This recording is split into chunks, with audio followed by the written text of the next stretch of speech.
الحمد لله نحمده ونستعينه ونستغفره ونؤمن به ونتوكل عليه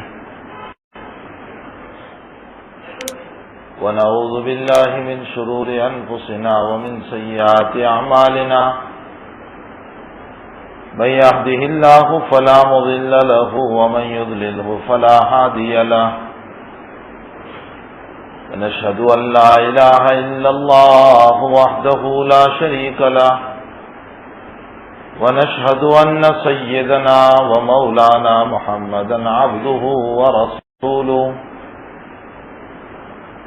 أما بعد فأعوذ بالله من الشيطان الرجيم بسم الله الرحمن الرحيم وَإِذِ ابْتَلَى إِبْرَاهِيمَ رَبُّهُ بِكَلِمَاتٍ فَأَتَمَّهُنَّ قَالَ إِنِّي جَاعِلُكَ لِلنَّاسِ إِمَامًا قَالَ وَمِنْ ذُرِّيَّتِي قَالَ لَا يَنَالُ عَهْدِ الظَّالِمِينَ وقال الله تعالى وإذ يرفع إبراهيم القواعد من البيت وإسماعيل ربنا تقبل منا إنك أنت السميع العليم وقال الله تبارك وتعالى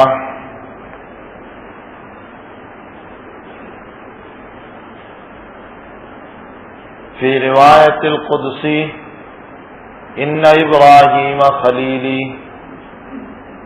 او کما قال صلی اللہ علیہ وسلم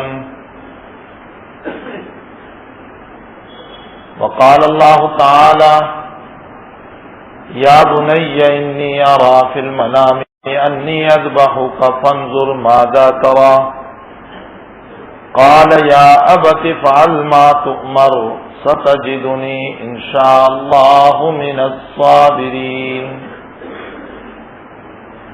صدق اللہ العظیم۔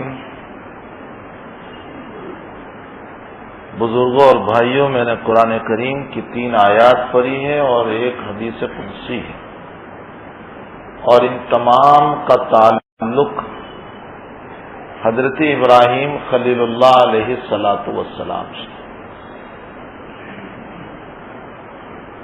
یقیناً قرآن کریم وہ کتاب ہے کہ جس کے پڑھنے میں لذت آتی ہے، شرط یہ ہے کہ انسان اس قرآن کی عظمت کو سمجھے۔ اللہ تعالیٰ قرآن کریم میں فرماتے ہیں اِنَّا سَنُلْقِي عَلَيْكَ قَوْلًا ثَقِيلًا، اے میرے پیغمبر میں تجھ پر بہت بھاری کلام اتار رہا ہوں، بہت وزنی کلام۔ اللہ جس کو وزنی کہیں یقیناً وہ وزنی ہوگا۔ وزن کا عالم یہ ہے کہ جبریل وحی لے کر آئے نبی کریم صلی اللہ علیہ وسلم پر، اور آپ اونٹنی پر سوار ہیں، اونٹنی بیٹھ گئے۔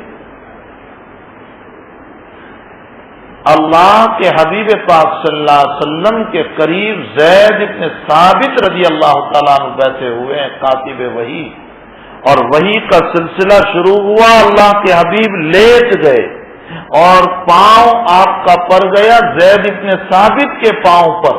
فرماتے ہیں حضور کے پاؤں کا اتنا وزن تھا کہ مجھے لگتا تھا میرا پاؤں پھٹ جائے گا۔ یہ قرآن کا وزن ہے۔ آپ کہو گے ہمیں تو احساس نہیں ہوتا، اس وزن کا احساس ہمیں تو ہوتا ہی نہیں۔ یاد رکھیں قرآن کریم کا وزن ضرور ہے، لیکن احساس تب ہوگا جبکہ وہ دل لے کر کے ہم قرآن کریم کو پڑھیں جو ہمارے بڑوں کا دل ہے۔ امام شافعی کا قرآن پڑھتے ہوئے غشی کھا جانا، ابو حنیفہ رحمۃ اللہ علیہ کا زار و قطار رونا، حسن بصری رحمۃ اللہ علیہ کا بے ہوش ہو جانا، رابعہ بصریہ کا ایک آیت پڑھتے ہوئے پوری رات نکال دینا، یہ سب واقعات کس پر دلالت کر رہے ہیں؟ وہ دل لے کر ہم پڑھیں۔ دوسری بات یہ بھی ہے کہ اللہ نے دیکھا کہ یہ کمزور ہیں، ان کی تو نسیں بھی بلاک ہو جاتی ہے اور یہ برے بھی بہت جلدی ہو جاتے ہیں، 45 کے بعد تو وہ چکری کھنکھناتے ہیں نا، ویسے کھکھرتے ہو جاتے ہیں۔ یہ کمزور امت ہے، اگر اتنا بھاری کلام اور اس کا وزن ان پر ڈال دیا گیا، لو انزلنا هذا القرآن على جبل لرأيته خاشعا متصدعا من خشیۃ اللہ، اگر میں اس قرآن کو پہاڑ پر اتار دیتا پہاڑ پھٹ جاتا۔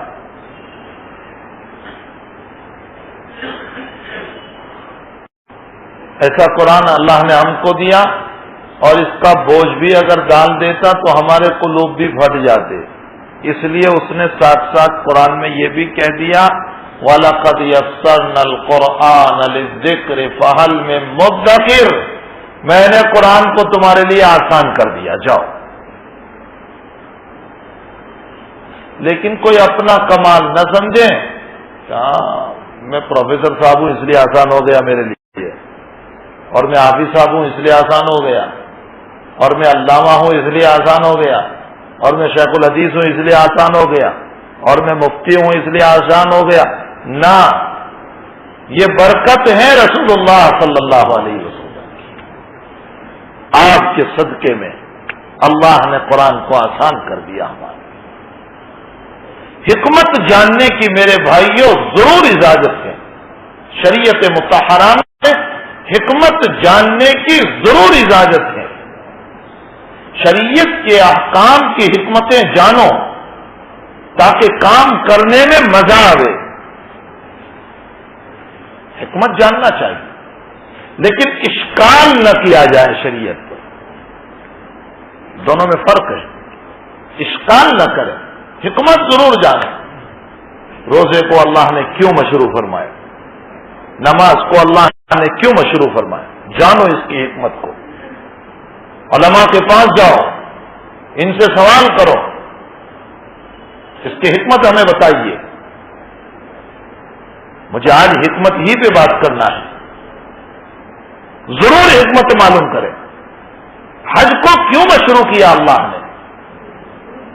کیا ضرورت پڑی کہ قربانی کو مشروع کیا؟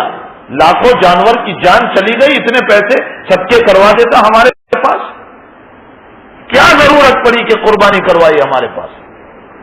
حکمت ضرور جاننا چاہیے۔ حکمت سے فائدہ یہ ہوتا ہے کہ انسان کو کام کرنے میں مزہ آتا ہے۔ اگر آپ کو یہ بتا دیا گیا کہ آج کل زمین میں اگر انویسٹ کرو گے تو 2 سال میں 4 گنا ہو جائیں گے، جب حکمت آپ کو معلوم ہو گئی تو اب آپ اس کام کی طرف دوڑو گے کہ بھائی لگاؤ پیسے اس میں۔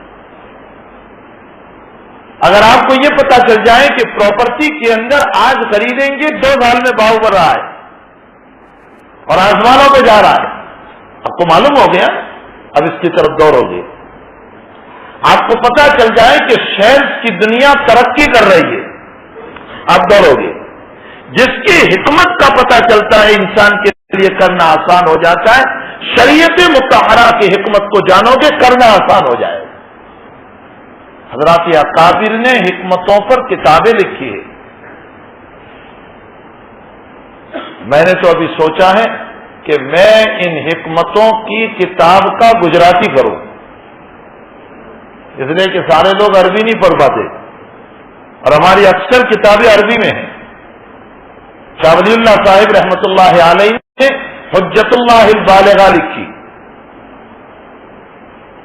اور وہ کتاب لکھی ہے، وہ حکمت بیان فرمائی ہے اس کے اندر۔ خود حضرت شروع میں فرماتے ہیں میں وہ باتیں لکھ رہا ہوں جو اللہ نے میرے قلب پر القاء کی ہے اور مجھ سے پہلے کسی نے نہیں لکھی۔ اور شاہ ولی اللہ صاحب بول رہے ہیں 12ویں صدی میں، 12ویں صدی میں بول رہے ہیں حضرت، تو 12 صدی پوری خالی پڑی ہوئی ہے حکمت کی کتابوں سے۔ ابن قیم جوزی رحمۃ اللہ علیہ نے لکھی ہے ضرور، لیکن مختصر۔ شاہ ولی اللہ صاحب نے بہت جامع کتاب لکھی۔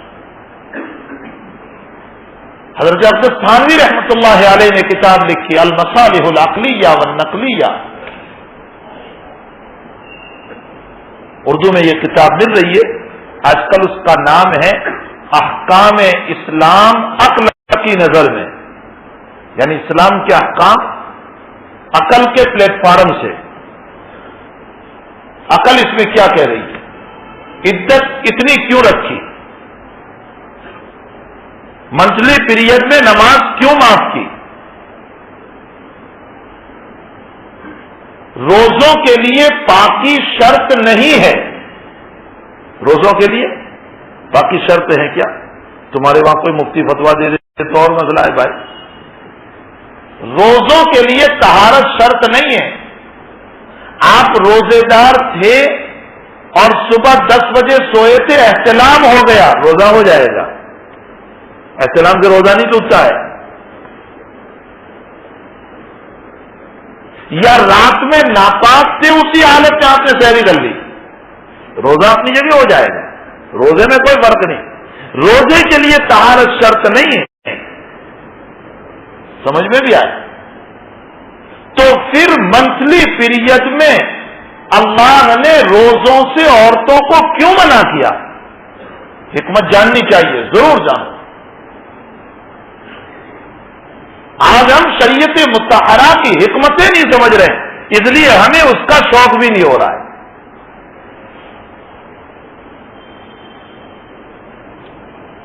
حضرت عبداللہ تھانوی رحمۃ اللہ علیہ، ہمارے حضرت شیخ رحمۃ اللہ علیہ نے نمازوں کی کچھ حکمتیں لکھی۔ ساری حکمتیں تو میں کہاں پیش کروں گا، اس لیے کہ اسلام کے احکام تو اتنے سارے ہیں، کچھ حکمت بتاؤں۔ فرمایا فجر کی نماز اللہ نے اس لیے رکھی کہ تجھے اللہ نے رات میں سلایا، اللہ قادر تھا کہ تیرے سونے کے بعد تیری روح کو لے لیتا اور تجھے دوبارہ اس نے نہ دیتا، لیکن اس نے صحیح سالم تجھے اٹھایا، تو رات میں گناہ کر کے سویا پھر بھی تجھے اطمینان کی نیند ڈال دی، سکون سے تجھے سلا دیا، اور صبح کو تجھے اٹھا رہا ہے۔ شکر یہ ہے کہ اس مالک کے سامنے 2-4 سجدے کر لے۔ فجر کی نماز رکھی شکر میں، اسی لیے دعا بھی کیا پروائی اٹھتے وقت، الحمدللہ الذی احیانا بعدما اماتنا، اماتنا میں مر چکا تھا، تو نے اٹھایا مجھے، وإلیہ النشور، اور تو اسی طرح قیامت میں اٹھانے والا ہے، مرنے کے بعد اسی طرح تو اٹھائے گا۔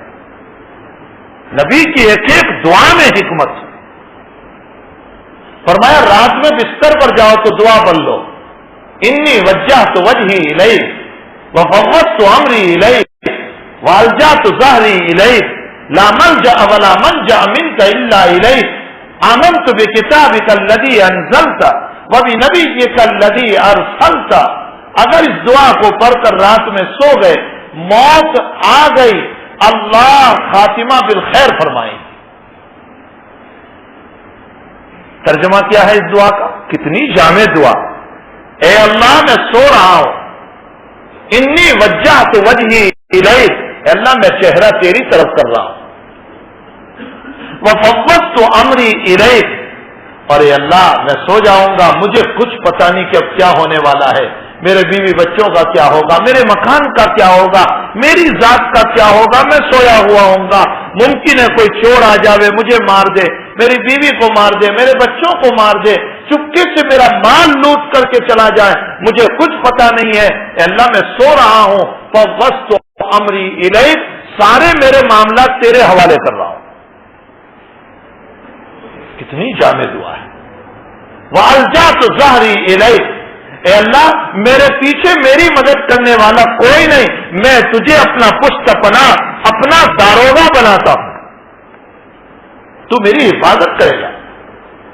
لا ملجأ ولا منجأ منک الا الیک، اے اللہ کوئی ماوا، کوئی معین، کوئی مددگار، کوئی دستگیر، کوئی تعاون کرنے والا میرے سونے کے بعد کوئی نہیں ہوگا سوائے تیرے، الا الیک۔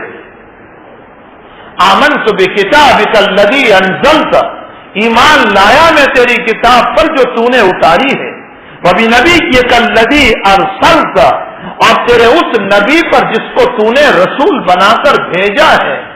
یہ دعا پڑھ کے سو گیا، میرا نبی کہہ رہا ہے فَإِن مُتَّ مُتَّ عَلَى الْفِطْرَةِ، اگر رات میں موت آ گئی تو اللہ ایمان والوں میں شامل فرمائیں گے۔ ایک ایک دعا میں حکمت جاننا چاہیے۔ حضرت عمر رضی اللہ تعالیٰ عنہ کو نیزہ لگا ہے، بستر میں ہے، ایک دیہاتی عیادت کے لیے آیا، بدو قسم کا آدمی تھا، عیادت کے لیے آیا۔ بخاری شریف کی روایت ہے جب وہ عیادت کر کے جانے لگا تو اس کا پجامہ ٹخنوں سے نیچے تھا۔ حضرت نے اسے بلایا، ادھر فرمایا پیارے اپنے پجامے کو، اپنی لنگی کو ٹخنے سے اوپر کر لو، فَإِنَّهُ أَنْقَى وَأَتْقَى، حکمت بیان فرما رہے ہیں حضرت عمر، فَإِنَّهُ أَنْقَى وَأَتْقَى، ایک فائدہ تو یہ ہوگا کہ نیچے گندگی میں لگنے سے اتنا حصہ بچے گا۔ بھائی پجامہ نیچے ہوتا ہے تو نیچے گندگی میں گندا ہوتا ہے یا نہیں؟ وَأَتْقَى، اور دوسرا فائدہ یہ ہوگا کہ تمہیں تقوی نصیب ہوگا۔ دیکھو فائدہ بتایا، حکمت، پجامے کو اونچا رکھنے کی حکمت، پینٹ کو اوپر رکھنے کی حکمت، لنگی کو اوپر رکھنے کی حکمت، جبے کو اوپر رکھنے کی حکمت، یہ سب اس میں اسی مسائل میں ہے سب۔ رمضان کے روزوں کے بعد میں ارشاد فرمایا کہ اگر تم ان روزوں کو رکھو گے تو میں تمہیں متقی بنا دوں گا۔ اللہ کہہ رہا ہے لعلکم تتقون، میں تمہیں متقی بنا دوں گا۔ اچھا رمضان پوری ہو گئی اور زندگی پہلے ہی کی طرح ہے، فرق کچھ نہیں آیا، تو کیا اللہ کی آیت جھوٹی ہو گئی؟ اس نے کہا تھا میں تمہیں متقی بناؤں گا، رمضان کے روزے رکھے اور کچھ بھی فرق تو آیا نہیں، وہی رفتار بے دنگی جو پہلے تھی وہ اب بھی ہے، عید کے دن سنیما دیکھنے چلا دیا، وہی نمازوں کے چھوڑنے کا ماحول بھی شروع ہو گیا۔ اب حکمت جانو، اللہ نے یہ جو بتایا ہے کہ میں تمہیں متقی بنا دوں گا، تو بھائی حقیقت حال یہ ہے کہ روزہ بھی روزہ ہو،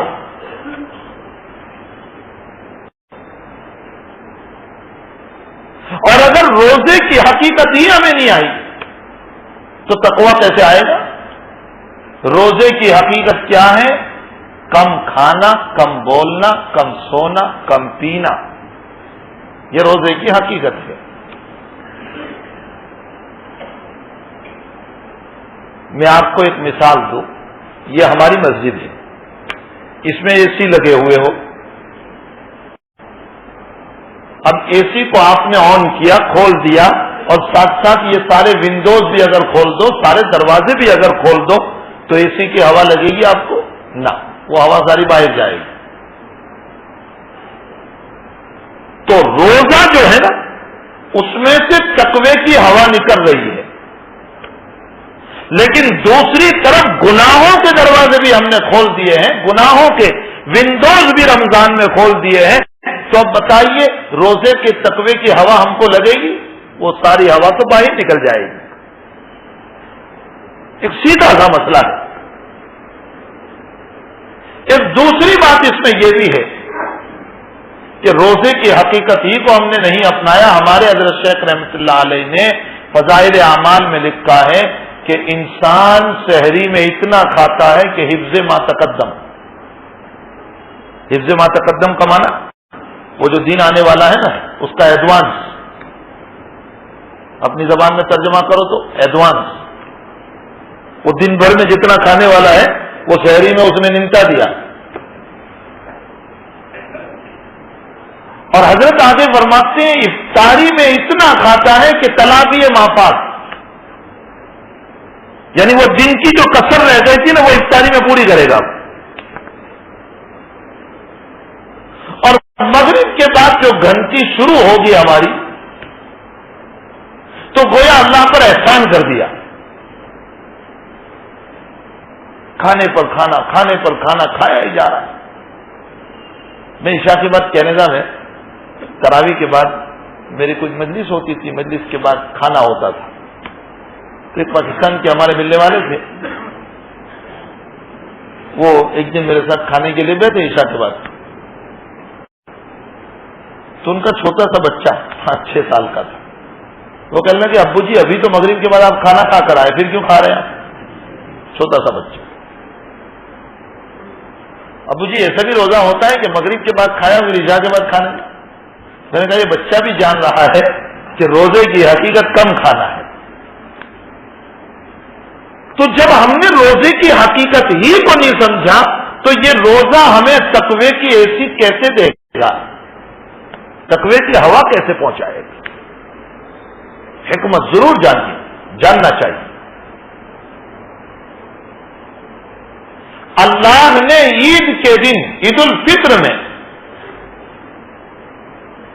یوں فرمایا کہ نماز میں جانے سے پہلے کھانا کھا کر جاؤ. محمد رسول اللہ صلی اللہ علیہ وسلم کی سنت ہے کہ اللہ کے حبیب نے عید الفطر کے دن عید سے پہلے کچھ میٹھی چیزیں کھائی. مثلا کھجور کھانے کا حدیث میں تذکرہ ہے کہ آپ نے کھجور تناول فرمائی طاق عدد میں 1, 3, 5, 7. اور عید الاضحیٰ میں اللہ کے نبی فرما رہے کہ فجر کے بعد نماز تک کچھ نہ کھاؤ، سنت ہے. کھا لو گے تو کوئی حرج نہیں ہے،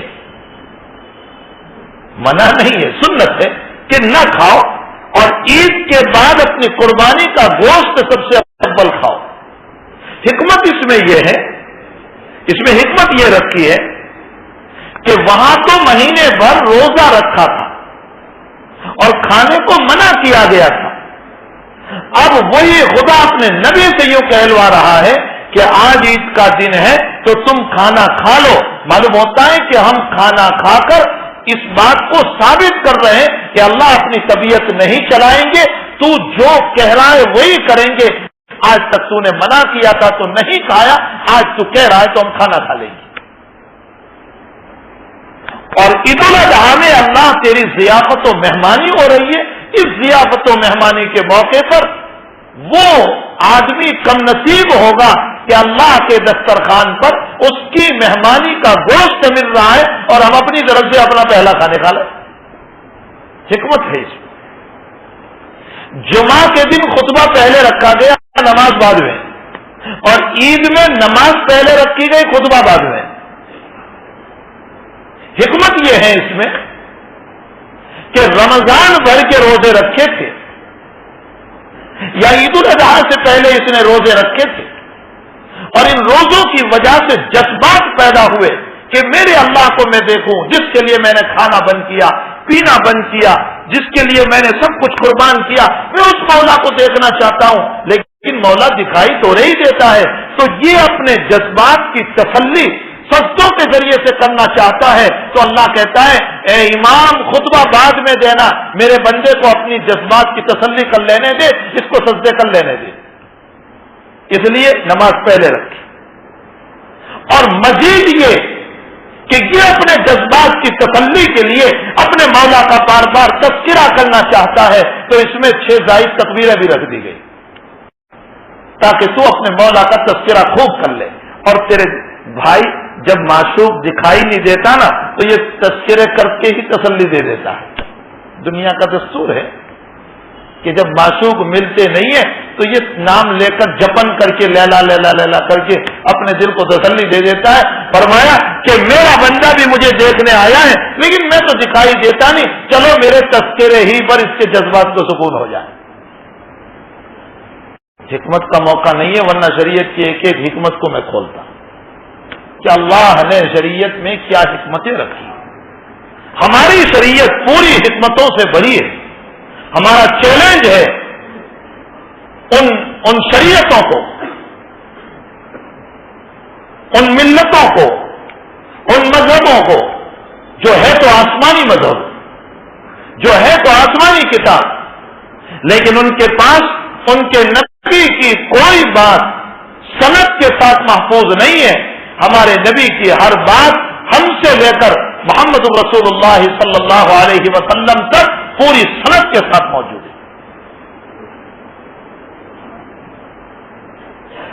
ہم نے حدیث پڑھی حضرت مولانا یونس صاحب سے, انہوں نے پڑھی حضرت مولانا زکریا صاحب سے, انہوں نے پڑھی حضرت مولانا یحییٰ صاحب سے, انہوں نے پڑھی حضرت مولانا رشید احمد گنگوئی سے, انہوں نے پڑھی حضرت شاہ اسحاق صاحب دہلوی سے, انہوں نے پڑھی حضرت شاہ عبد العزیز صاحب سے, انہوں نے پڑھی حضرت شاہ ولی اللہ صاحب سے, انہوں نے پڑھی اپنے والد ماجد ابو طاہر دہلوی سے, انہوں نے ان کے استاد, انہوں نے ان کے استاد, انہوں نے ان کے استاد, انہوں نے ان کے استاد, یہاں تک کہ حضرت الامام بخاری تک. امام بخاری کہہ رہے ہیں کہ میں نے حدیث پڑھی ہے انما الاعمال بالنیات میرے استاد حمیدی سے, انہوں نے اپنے شیخ سے, انہوں نے اپنے شیخ سے, انہوں نے ابو سعید سے, اور انہوں نے دوسرے تابعی سے, اور انہوں نے حضرت عمر بن الخطاب سے, اور عمر بن الخطاب فرماتے کہ میں نے رسول اللہ صلی اللہ علیہ وسلم سے پڑھا انما الاعمال بالنیات وانما لامرئ ما نوى فمن كانت هجرته الى الله ورسوله. ہماری تمام روایتیں محمد رسول اللہ کی ہم سے لے کر حضور پاک صلی اللہ علیہ وسلم تک پوری سند کے ساتھ موجود ہے.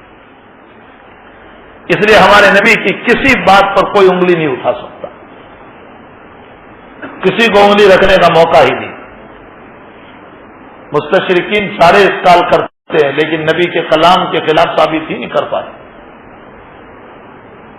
بہرحال حکمت جاننا چاہیے. حضرت شیخ رحمۃ اللہ علیہ فرماتے فجر کی نماز رکھی ہے شکریہ کے طور پر, اور ظہر کی نماز رکھی. فرمایا جو آفتاب صبح طلوع ہو کر چلا تھا نا, ایسا معلوم ہو رہا تھا کہ ساری دنیا کو گرما رہا ہے, اب تو یہ کبھی غروب ہی نہیں ہوگا, بڑا جوان ہو کر نکلا تھا یہ تو. لیکن ظہر پہ ڈھلنا شروع ہو گیا. ظہر کی نماز کب ہے؟ ڈھلنے کے بعد ہی تو ہے, زوال کے بعد ہی تو ہے. یہ ڈھلنا شروع ہوا. اے اللہ کے بندے, تو اپنی جوانی پر کود فان نہ کیا کر, تیری جوانی بھی ڈھلنے والی. تو اسی طرح نہیں رہے گا.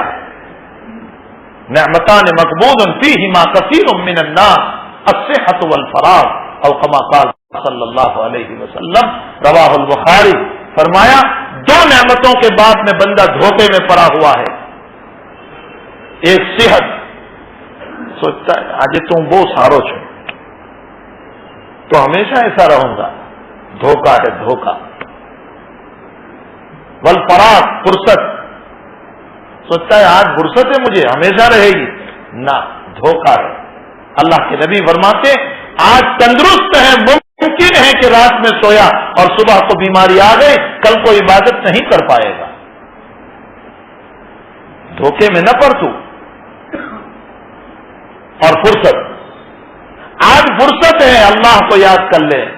ممکن ہے کل کو حالات آ جائیں, اور حالات سے حالات, حالات سے حالات, کبھی تو اتنے حالات چلتے ہیں. اللہ کے نبی علیہ السلام نے ایک مرتبہ ایک چوکور دائرہ کھینچا, اپنی زبان میں کہتے چورس, اور بیچ میں ایک لکیر بنائی, اور اس لکیر کی دونوں طرف یوں لکیریں بنائی چھوٹی چھوٹی. اللہ کے نبی نے مثال سے سمجھایا. ایگزامپل سے بات سمجھ میں آتی ہے, مثالوں سے بات سمجھ میں آتی ہے. تو چوکور دائرہ, بیچ میں ایک لکیر, اور اس کے دونوں طرف یوں لکیریں, اور پھر چورس کے اوپر ایک لکیر اور کھینچی. پھر اللہ کے حبیب فرمانے لگے کہ یہ بیچ کی جو لکیر ہے نا چوکور کے بیچ میں, فرمایا یہ تو ہے انسان, اور اس کے دونوں طرف یہ چھوٹی چھوٹی لکیریں جو ہے نا یہ انسان کے حالات. پیدا ہوتے ہی حالات شروع ہوتے ہیں, موت تک چلتے ہیں. انسان کی زندگی میں خوشیاں کم ہیں، غم زیادہ ہے. خوشی کم ہے، غموں کے حالات زیادہ چلتے ہیں. بچہ تھا تو بچپنے کے حالات، اسکول جاتا ہوا تو تربیت کے حالات، کبھی بھاگ جاتا ہے مدرسے سے، اسکول سے، پھر اس کو تلاش کرنے جاؤ، وہ حالات. پھر جوان ہوا تو اس کی حفاظت کرنا ہے کہ کہیں کسی کے ساتھ آنکھ نہ لگ جائے، غلط راستے پر نہ چلا جائے، اس کی تربیت. اور جب شادی کرا دی تو اب فکر ہے کہ میرا بیٹا آباد کیسے ہو جائے، اس کے مکان کی فکر، اس کی جائیداد کی فکر. اور حال عیال والا ہو گیا تو اب اس کے حالات مستقلاً شروع ہوتے ہیں، حالات پہ حالات، حالات پہ حالات.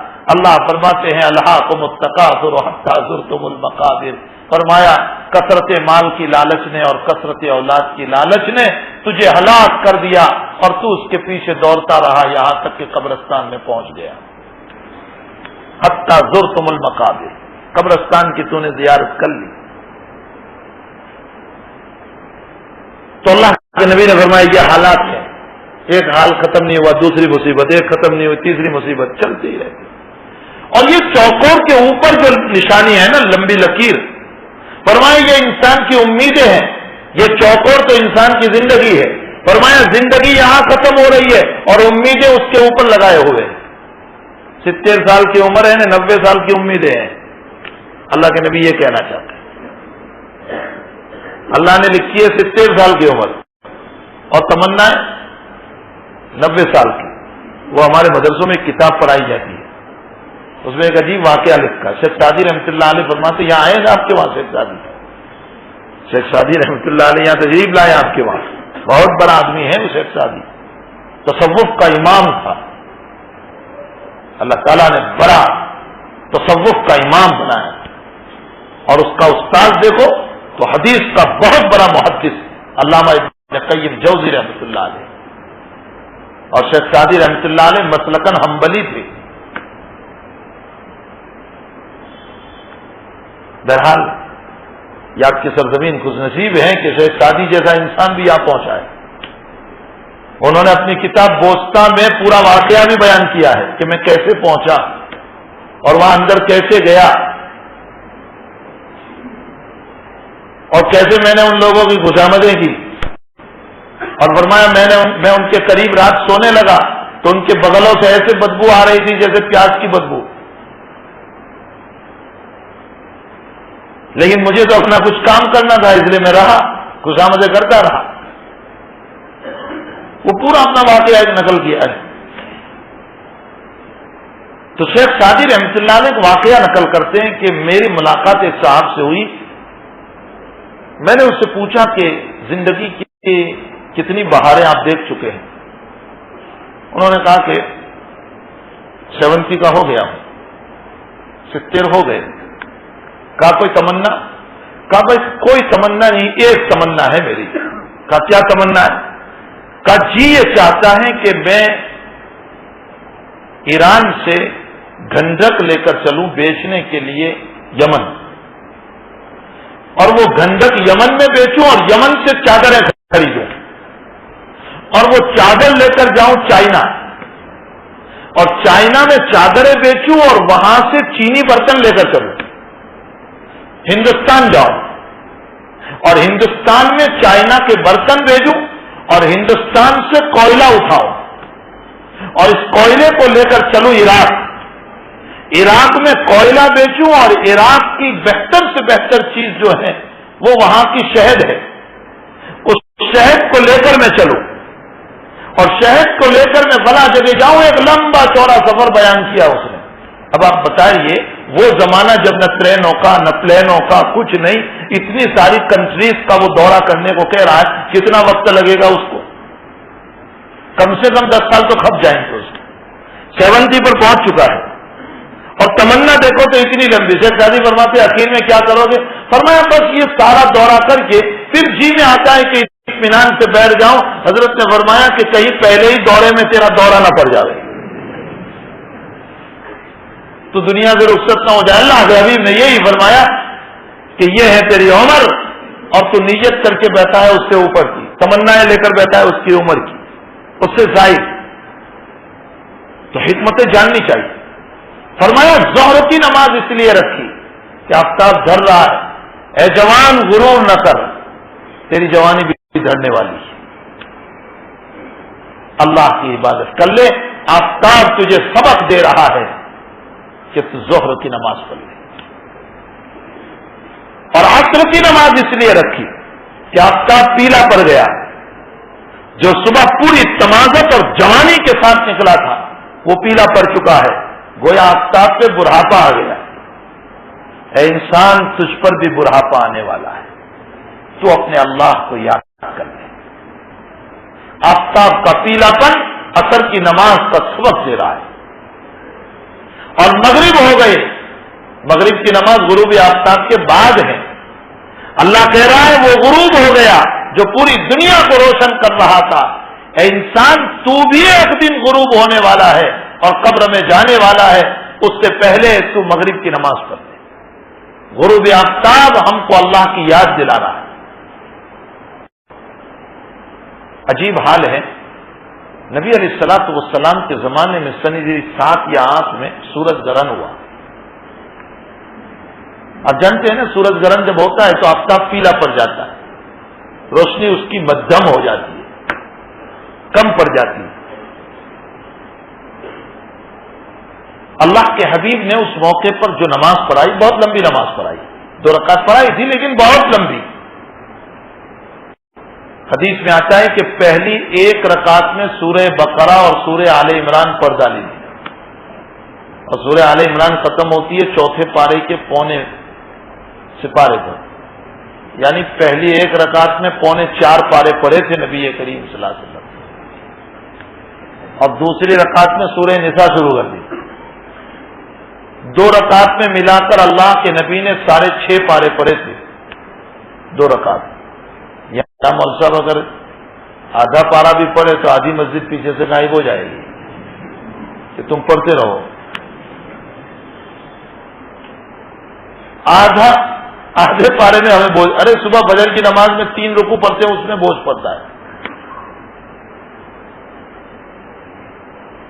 اور نماز کے بعد دعا جو کی ہے اللہ کے حبیب نے، وہ بخاری شریف کی روایت میں دعا ہے، اللہم انی اعوذ بک من عذاب القبر، اے اللہ میں عذاب قبر سے پناہ چاہتا ہوں۔ حافظ ابن حجر عسقلانی رحمۃ اللہ علیہ بہت بڑے محدث ہیں، انہوں نے یہ فرمایا کہ بھلا اس دعا کو اس موقع سے کیا مناسبت، سورج گرہن کے موقع پر آپ نے یہ دعا کیوں کی؟ پھر حافظ صاحب اس کی وجہ لکھتے ہیں۔ ابھی میں نے مستورات میں ایک حکمت بیان کی تھی، میں نے کہا کہ ایک صحابی آئے اور نبی علیہ السلام سے فرمایا کہ یا رسول اللہ میرے ماں باپ میں سے میں کس کی خدمت کروں؟ فرمایا ماں کی کرو۔ پھر پوچھا تو کہا ماں کی کرو، پھر پوچھا تو کہا ماں کی کرو، 4تھی مرتبہ میں پوچھا تو کہا ابا کی کرو۔ ماں کا نام کتنی مرتبہ لیا؟ 3، اور ابا کا نام 1 مرتبہ۔ حافظ ابن حجر عسقلانی اس پر حکمت لکھتے ہیں کہ ماں اپنے بچے کے لیے سب سے پہلے جو 3 مصیبتیں جھلتی ہے اس میں ماں اکیلی ہے، باپ شریک نہیں ہے۔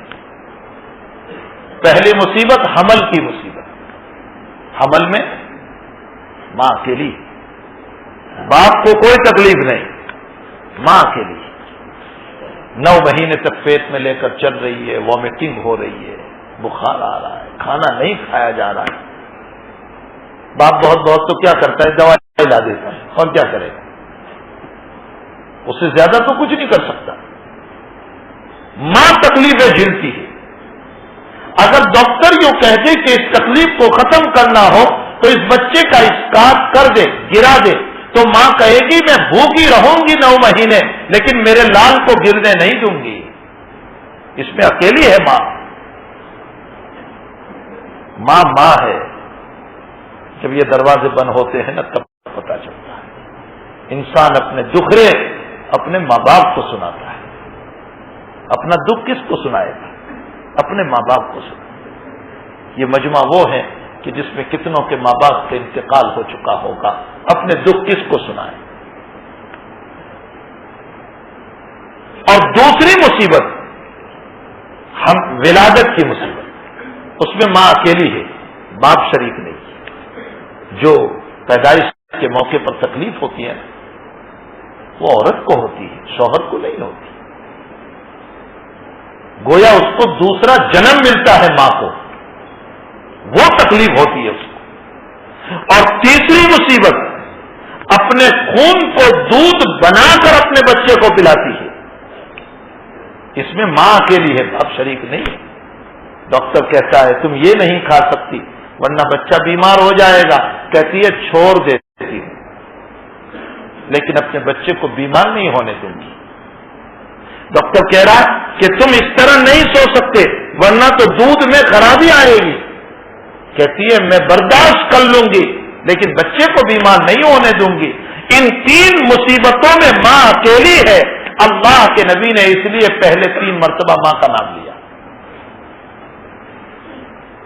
اور چوتھا کام آتا ہے تعلیم و تربیت کا، اور تعلیم و تربیت کی ذمہ داری باپ کی ہے، اس لیے چوتھی مرتبہ میں نبی کریم صلی اللہ علیہ وسلم نے باپ کا نام لیا۔ تو حافظ ابن حجر عسقلانی بہت بڑے محدث ہیں، بخاری شریف کے شارح ہیں، یہ فرماتے ہیں کہ بلا سورج گرہن کے موقع پر اللہ کے حبیب نے یہ دعا کیوں فرمائی کہ اللہ میں عذاب قبر سے پناہ چاہتا ہوں، اللہم انی اعوذ بک من عذاب القبر، یہ دعا نے کیوں فرمائی؟ علامہ ابن بطال رحمت اللہ علیہ کے حوالے سے وہ یوں فرماتے ہیں حافظ صاحب رحمت اللہ علیہ کہ اصل میں اللہ کے نبی علیہ السلام نے جب سورج گرہن کے اندھیرے کو دیکھا تو اس دنیا کے اندھیرے کو دیکھ کر اللہ کے نبی کو قبر کا اندھیرا یاد آ گیا، اس لیے آپ نے قبر کے عذاب سے پناہ مانگی۔ یہ حکمت ہے اس میں، اللہم انی اعوذ بک من عذاب القبر، اے اللہ میں قبر کے عذاب سے پناہ چاہتا ہوں۔ ہمارے حضرت عبداللہ تھانوی رحمۃ اللہ علیہ نے ایک عجیب بات لکھی ہے، فرمایا اللہ سے دعا کرتے رہو کہ اللہ تو آفتاب کو بے نور کر سکتا ہے، چمکتے ہوئے آفتاب کو بے نور کر سکتا ہے، چمکتے ہوئے چاند کو بے نور کر سکتا ہے، اے میرے مولا میرے گناہوں کی وجہ سے مرتے وقت میرے چہرے کو بے نور نہ بنانا۔ دعا کرو اللہ سے، میرے گناہوں کی وجہ سے مرتے وقت میرے چہرے کو بے نور نہ بنانا، ورنہ دیکھنے والا کہے گا منحوس معلوم ہوتا ہے۔ اللہ مرتے وقت کی بے عزتیوں سے ہماری حفاظت کرنا۔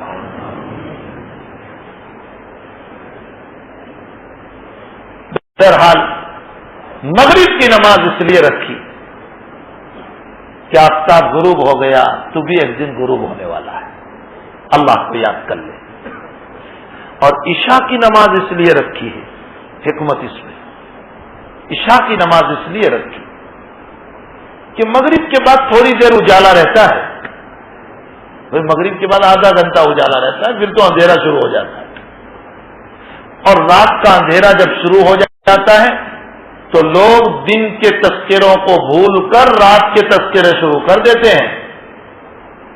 بستر بچھاؤ، بچوں کو کہا جاتا ہے ہوم ورک ہو گیا، سبق یاد کر لیا، چلو سو جاؤ، صبح جلدی اٹھنا ہے۔ رات کے تذکرے شروع ہو جاتے ہیں، سونے کے تذکرے، اے پیشاب کر کے سو جانا، کسی کہا جا رہا ہے ہوم ورک کر کے سو جا۔ جہاں اندھیرا شروع ہوا دن کے تذکرے بھول گئے اور رات کے تذکرے شروع ہو گئے۔ حضرت شیخ رحمۃ اللہ علیہ فرماتے ہیں اے انسان، جب تیرا آفتاب قبر میں غروب ہوگا یعنی تو مرے گا تو تیرے مرنے کے بعد 2-4 دن تیرے تذکرے رہیں گے، پھر تجھے بھی بھول بھلیا ہو جائے گا، کوئی تجھے یاد کرنے والا نہیں رہے گا۔ عشاء کی نماز پڑھ لے اور اللہ کو یاد کر لے۔ اندھیرے کی یہ نماز اگر تو پڑھ لے گا اللہ تیرے قبر کے اندھیرے کو دور کر دے گا، اس لیے عشاء کی نماز ہے۔ شریعت میں بڑی حکمتیں ہیں، حکمتوں کو جانو تاکہ کام کرنے میں مزہ ہو۔ لطف آوے. ایک ایک کام میں شریعت نے حکمت رکھی. فعل الحکیم لا یخلو عن الحکمہ. ہم جیسے پاگلوں کا کوئی کام جب حکمت سے خالی نہیں ہوتا. بھائی ہماری عقل کیا ہے؟ ہم اپنی عقل پہ کیا ناز کر سکتے؟ ہم جیسے پاگل چھوٹی عقل والے. ہمارا کوئی کام جب حکمت سے خالی نہیں ہوتا تو احکم الحاکمین کا کام اور اس کا عمل یہ حکمت سے خالی کیسے ہو سکتا ہے؟ اس کے سارے کاموں میں حکمت ہے. یہ اور بات ہے کہ بعض کاموں کی حکمتیں ہمیں سمجھ میں نہیں آتی تو اس میں ہماری عقل کا قصور ہے. شریعت کا کوئی قصور نہیں. شریعت تو ایک جامع ہے جو اللہ تعالیٰ نے اس امت کو عطا فرمائی. میں بہت دور نکل گیا. میں تو کچھ یہ کہہ رہا تھا کہ قرآن کریم ایک عظیم الشان کتاب ہے. ملک صاحب نے کہا نا کہ قرآن اللہ سے بات کرنا ہو تو قرآن پڑھو اور حدیث شریف کو پڑھنا ہو تو رسول اللہ صلی اللہ علیہ وسلم اللہ کے نبی سے باتیں کرنا ہو تو رسول اللہ صلی اللہ علیہ وسلم کی حدیث سے پڑھو.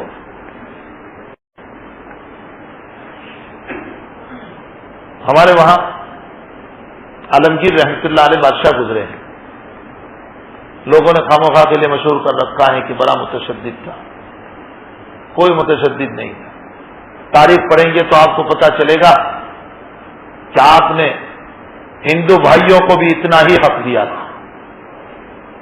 بلکہ اپنے ماتحت کئی ریاستوں میں اگر پہلے سے ہندو بھائیوں کی حکومت اور نوابی چلی آ رہی تھی ان کے مرنے پر ان کی اولاد ہی کو باقی رکھا ہے. تاریخ پڑھتے ہیں تو پتہ چلے گا. ہم تو مسلمان بھی تاریخ سے اندھے ہیں نا. کسی نے کچھ کہہ دیا اس کے پیچھے ہم بھی چل پڑے. ہاں یہ اچھے تاریخ تو ہم جانتے نہیں ہیں. عالمگیر رحمۃ اللہ علیہ ایک عجیب مسئلہ بہت پریشان تھے. ایک وقت ان کی بیٹی کا نام تھا زیب النساء. تو زیب النساء نے ابا جی کو پوچھا کہ ابا جی بہت پریشان ہیں آپ, کیا وجہ ہے؟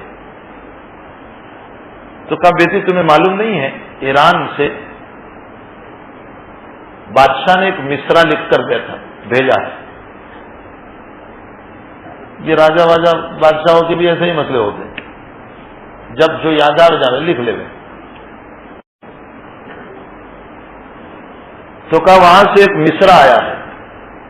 اس وقت یہاں بھی ہندوستان میں بھی پرشین زبان بولی جاتی تھی, فارسی زبان. تو کہا یہ مصرع آیا ہے اور دوسرا مصرع بھی تھانا ہے اور ایران کے بادشاہ نے لکھا ہے کہ تمہارے وہاں بڑے بڑے شعراء موجود ہیں تو یہ دوسرا مصرع بھی دکھاؤ. اب سارے شعراء کو میں نے دیا لیکن کوئی دوسرا مصرع دکھا ہی نہیں رہا. میری حکومت کی ناک کٹے گی, میں جواب کیا دوں؟ تو زیب النساء بھی شاعر تھی, بیٹی بھی شاعرہ تھی. بیٹی نے کہا اچھا بتاؤ مجھے مصرع بتاؤ. تو بیٹی نے دیکھا, کہا میں 2 دن میں آپ کو جواب دے دوں گی. مصرے پر مصرع بٹھا دیا. پہلا مصرع جو ایران کے بادشاہ نے لکھ کر بھیجا تھا وہ یہ تھا, در ابلق کسے کم دیدہ باشد چت کبرا موتی. موتی کا ایک ہی کلر ہوتا ہے, 2 کلر نہیں ہوتے. وہ بادشاہ یہ لکھ رہا ہے کہ در ابلق کسے کم دیدہ باشد چت کبرا یعنی 2-3 کلر کا موتی کسی نے بہت کم دیکھا ہوگا. یہ پہلا مصرع تھا. اب دوسرا مصرع بھی تھا نا تھا. تو زیب النساء نے دوسرا مصرع نیچے لکھا, در ابلق کسے کم دیدہ باشد مگر اشکے بتانے کے سرما آلود. فرمایا چت کبرا موتی کسی نے بہت کم دیکھا ہوگا لیکن معشوق کی آنکھوں سے جب سرما لگاتے وقت جو موتی نکلتے ہیں نا, جو آنسو نکلتے ہیں وہ چت کبرے موتی ہی سے کچھ کم نہیں ہوا کرتے. دوسرا مصرع بٹھا دیا, مگر اشکے بتانے کے سرما آلود لکھ کر بھیج دیا. بادشاہ بہت خوش ہوا. اس نے کہا میرا شعر مکمل ہو گیا, میں اس شاعر سے ملنا چاہتا ہوں. اب ایک اور مصیبت کھڑی ہو گئی کہ شاعر سے ملنا چاہتا ہوں. اور زیب النساء بہت باحیا پردہ نشین عورت تھی. عالمگیر نے کہا بیٹا عجیب پیغام آیا ہے، وہ بادشاہ تیرے اس مصرے ثانیہ پر بہت خوش ہوا، دوسرے مصرے پر، اور وہ اب تجھ سے ملنا چاہتا ہے۔ اور بیٹی میں تجھے کیسے ملا ہوں، تو پردہ نشین باحیا عورت ہے۔ اب تعجب کرو گے کہ زیب النساء کے ہاتھ پر 22,000 سے زائد عورتوں نے ایمان قبول کیا تھا، کوئی معمولی عورت نہیں تھی۔ تو کہا ابا جی پریشان ہونے کی ضرورت نہیں ہے، اس کے آنے سے پہلے میرا ایک شعر لکھ کر اس کو بھیج دو، وہ سمجھ جائے گا، اگر حقیقت میں شاعر ہے تو وہ سمجھ جائے گا۔ تو زیب النساء نے شعر دیا ابا جی کو، وہ شعر تھا وہ مجھے اس مجمع میں سنانا ہے، اس لیے میں نے یہ پورا واقعہ بیان کیا۔ شعر یہ تھا، در تکن مخفی منم چوں بوئے گل در برگ گل، ہر کے دیدر میل دار در تکن بیند مرا۔ در تکن مخفی منم، میں اپنے کلام میں ایسی چھپی ہوئی ہوں جیسے گلاب کی خوشبو گلاب کے پھول میں چھپی ہوئی ہوتی۔ در تکن مخفی منم چوں بوئے گل در برگ گل، میں اپنے کلام میں ایسے چھپی ہوئی ہوں جیسے گلاب کی خوشبو گلاب کے پھول میں، ہر کے دیدن میل دار در تکن بیند مرا، جو مجھ کو دیکھنا چاہتا ہے وہ میرے کلام کو دیکھ لے، مجھ سے ملنے کی کوئی ضرورت نہیں ہے۔ یہ شعر لکھ کر کے بھیج دیا کہ میرے کلام میں میں ہوں۔ حضرات علماء نے اس شعر کو پیش کیا ہے اللہ کے اس کلام پر کہ اللہ یوں کہہ رہا ہے گویا کہ در سکن مخفی منم چوں بوئے گل در برگ گل، ہر کے دیدن میل دارت در سکن بیند مرا۔ اللہ یہ کہہ رہا ہے کہ اے لوگوں، میں اپنے کلام میں چھپا ہوا ہوں، جو مجھ کو دیکھنا چاہتا ہے وہ میرے قرآن کو دیکھ لے۔ یہ ہے وہ عظیم الشان کتاب، یہ وہ قرآن ہے جو اللہ نے ہم کو دیا ہے، اور اللہ نے اس قرآن میں سارے مسائل کو بیان کر دیا۔ یہ اور بات ہے کہ میرے آپ کے سمجھ میں نہیں آ رہا ہے، اس لیے کہ اولن تو ہم سمجھنے کی کوشش نہیں کر رہے، ہمیں فرصت کہاں ہے دنیا کمانے سے، ہمیں دنیا کمانے سے فرصت کہاں ہے کہ دین کو سمجھنے جاوے۔ آپ اپنے سینے پر ہاتھ رکھ کر بتائیے، سیدھو کر آپ کے قریب دعوتوں میں کبھی آپ گئے ہیں وہاں پر 2-4 دن کی چلو حدیث کے سبق میں بیٹھے؟ کوئی نہیں جاتا۔ ہمارے پاس فرصت کہاں ہے اللہ کو سمجھنے کے لیے، اللہ کو سننے کے لیے، نبی کو سمجھنے کے لیے، نبی کو سننے کے لیے ہمارے پاس کہاں وقت ہے؟ اور ہمارے اکابر کا حال یہ ہے کہ سفر پہ سفر کرتے تھے، جن کی زندگیاں کھپ گئی۔ شیخ الاسلام ابن تیمیہ رحمۃ اللہ علیہ، امام احمد ابن حنبل رحمۃ اللہ علیہ کا واقعہ بیان کرتے ہیں، بہت لمبا واقعہ ہے، میں پورا نہیں کہوں گا۔ کیسی تکلیف برداشت فرمائی امام احمد نے۔ خلق قرآن کا مسئلہ جب پیش آیا ہے، یعنی یہ جو اللہ کا کلام ہے نا، بعض اس زمانے کے جاہل علماء، میں جاہل علماء پر ایک بات اور سناؤں۔ مولانا علی میاں ندوی صاحب رحمۃ اللہ علیہ نے لکھا ہے کہ امت کو جن طبقوں سے نقصان پہنچا، امت کو بہت طبقوں سے نقصان پہنچا، رافضیوں سے، شیعوں سے، معتزلیوں سے، خارجیوں سے، یہ سب جماعتیں تھیں جس سے امت کو بہت نقصان پہنچا، اور امت ایک لا الہ الا اللہ پر ہونے کے باوجود اور ایک محمد الرسول اللہ پر ہونے کے باوجود 50 جماعتوں میں بٹ گئی۔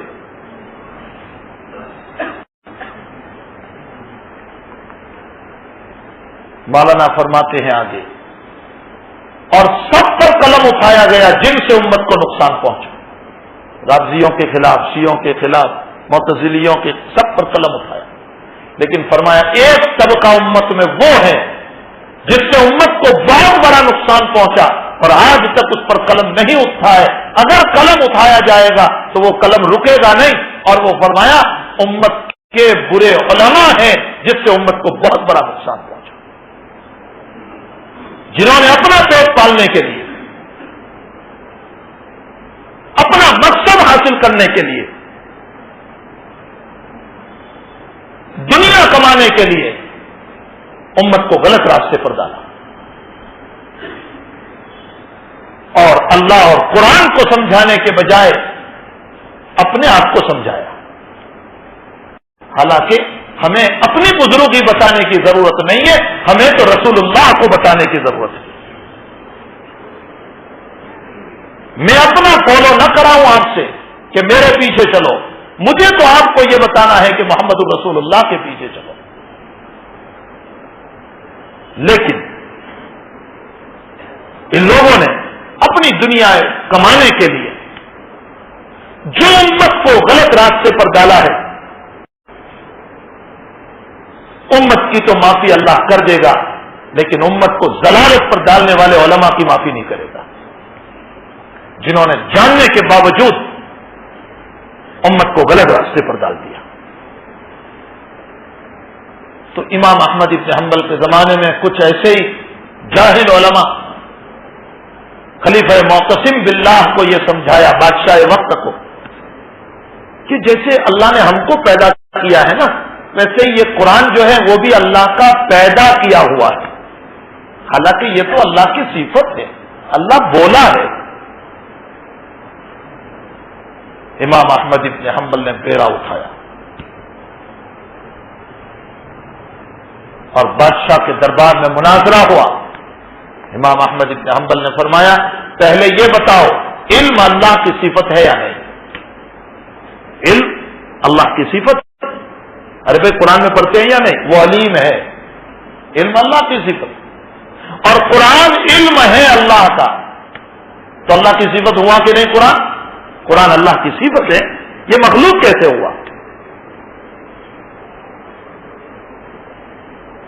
لیکن داؤد ابن عبد الملک یہ اس زمانے کا جاہل عالم تھا، اس نے بادشاہ کو غلط سلط سمجھایا اور بادشاہ کو ضلالت، گمراہی اور بدعت سے ڈالا. بادشاہ وقت نے داؤد کی بعد میں آ کر امام احمد ابن حنبل کے سلسلے میں فیصلہ فرمایا کہ ان کو جیل خانے میں لے جاؤ اور کل کو ان کو لے کر آنا اور ان کو بیڑیا پہناؤ.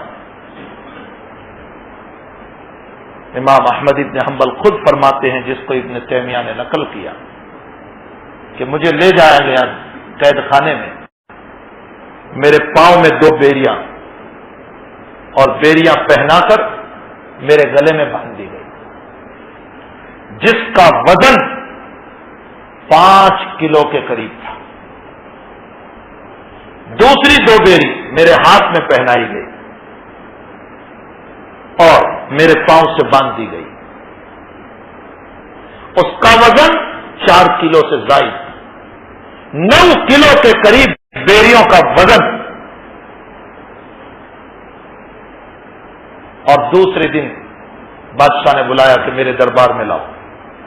حضرت کو اسی حال میں چھوٹے چھوٹے قدم سے دربار میں لے جایا گیا. حضرت فرماتے ہیں بیڑیوں کا وزن اتنا تھا کہ میں اٹھا نہیں سکتا. آپ تصور فرمائیں امام احمد ابن حنبل کتنا بڑا امام، کتنا بڑا امام، کتنا بڑا امام. اس سے متعلق یہ حالات معتصم باللہ نے کہا اپنے مسئلے سے رجوع کر لے. حضرت سے فرمایا بالکل نہیں، میرا مناظرہ، میں غالب آیا ہوں، میرے دلائل ہیں، آپ اپنے آدمیوں کو کہیے کہ وہ ثابت کریں. پہلے